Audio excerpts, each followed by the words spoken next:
Option for the poor. സുവിശേഷം പകർന്നു നൽകുക എന്നത് ഓരോ ക്രിസ്ത്യാനിയുടെയും ഉത്തരവാദിത്വമാണ്. അതിൽ ഒന്ന് ക്രിസ്തുവിനെ മറ്റുള്ളവർക്ക് പരിചയപ്പെടുത്തുന്ന ഇവാഞ്ചലൈസേഷനാണ്. മറ്റൊന്ന് ക്രിസ്തു ചെയ്ത കാര്യങ്ങൾ അത് ലഭിക്കാൻ അർഹതയുള്ളവർക്ക് നൽകുന്നതിനുള്ള ഒരു മനോഭാവം നമ്മിൽ ബോധപൂർവം ഉണ്ടാക്കുന്നതും ദരിദ്രരോട് പക്ഷം ചേരുന്നതിന് ദൈവം നൽകുന്ന അവസരങ്ങൾ ഉപേക്ഷ കൂടാതെ ഉപയോഗിക്കുന്നതുമാണ്.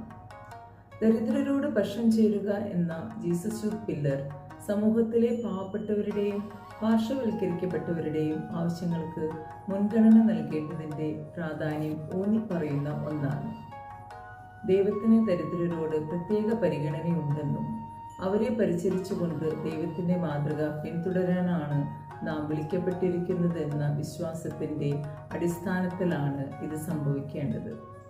ഈ തത്വം പലതരത്തിൽ നമുക്ക് വ്യാഖ്യാനിക്കുകയും പ്രാവർത്തികമാക്കുകയും ചെയ്യാമെങ്കിലും അതിൽ പൊതുവെ ഉൾപ്പെടുന്ന കാര്യങ്ങൾ ഇവയൊക്കെയാണ്.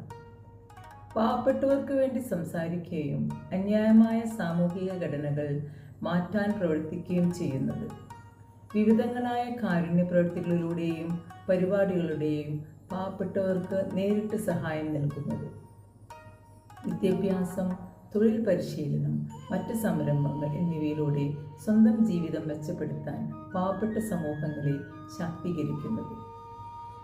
മത്തായി 25:35-36 വരെയുള്ള വാക്യങ്ങളിൽ ഇങ്ങനെ പറയുന്നു: എനിക്ക് വിശന്നു, നിങ്ങൾ ഭക്ഷിപ്പാൻ തന്നു. എനിക്ക് ദാഹിച്ചു, നിങ്ങൾ കുടിപ്പാൻ തന്നു.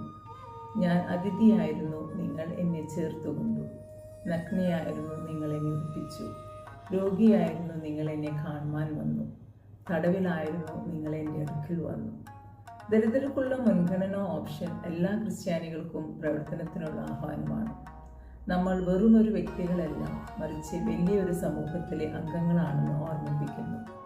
പരസ്പരം പരിപാലിക്കാനുള്ള ഉത്തരവാദിത്വം നമുക്കുണ്ട്, പ്രത്യേകിച്ച് ഏറ്റവും ദുർബലരായവരെ.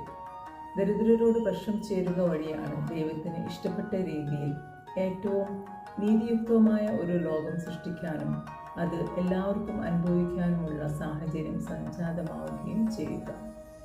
Thank you. God bless you all.